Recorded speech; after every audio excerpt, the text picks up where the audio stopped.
गांडीवं संतरस्ते हस्तात् तवक्च एव परिदहते न च शक्नोमि अवस्थातुम भरमति इव च मे मनः।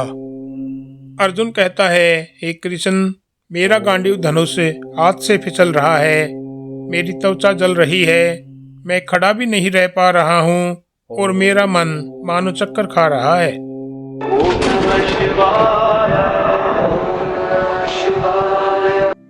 मेरे सनातनीय भाइयों और बहनों, आप सबको मेरा नमस्कार।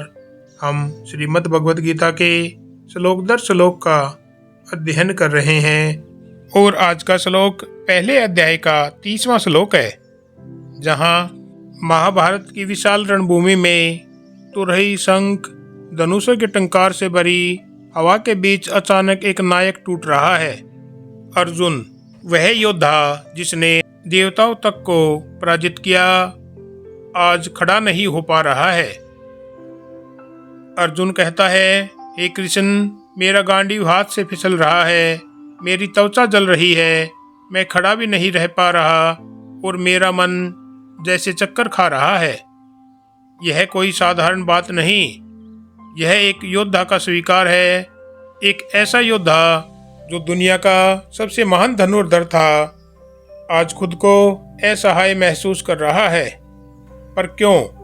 क्योंकि युद्ध बाहर से नहीं, मन के भीतर शुरू हो चुका है। अर्जुन के ये शब्द केवल शारीरिक बीमारी नहीं बताते, ये आत्मिक थकावट, भावनात्मक टूटन और मानसिक संघर्ष के लक्षण है। जब मन भारी हो जाता है, हाथ कांपते हैं, शरीर गर्म होता है, आवाज़ रुक जाती है और निर्णय करने की क्षमता धुंधली हो जाती है। यह वही स्थिति है जिसे आज की भाषा में पैनिक अटैक या एंजाइटी कहते हैं। आज हम भी अर्जुन की तरह खुद को गिरता हुआ महसूस करते हैं, कभी नौकरी के दबाव में, कभी परिवार की अपेक्षाओं में, कभी रिश्तों के संघर्ष में, तो कभी समाज की आलोचना में। धनुष हमारा नहीं फिसलता, लेकिन आत्मविश्वास फिसल जाता है। त्वचा हमारी नहीं जलती, लेकिन चिंता हमें भीतर से खाती है। हम खड़े तो रहते हैं, लेकिन मन लड़खड़ा जाता है। गीता यही सिखाती है, जब मन चक्कर खाए तो समझो कि अंदर का शोर बहुत बढ़ गया है और तभी भगवान की आवाज़ सुनाई देती है।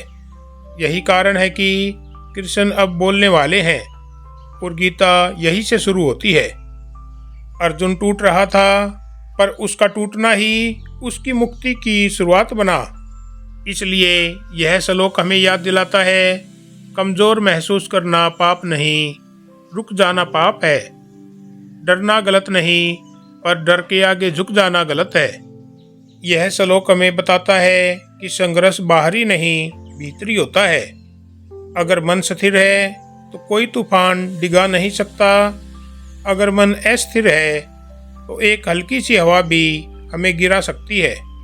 असल में अपशकुन बाहर नहीं दिखते, वे हमारे डर का प्रतिबिंब होते हैं। इसलिए डर की भावना कमजोरी नहीं है, दिव्य ज्ञान की शुरुआत है।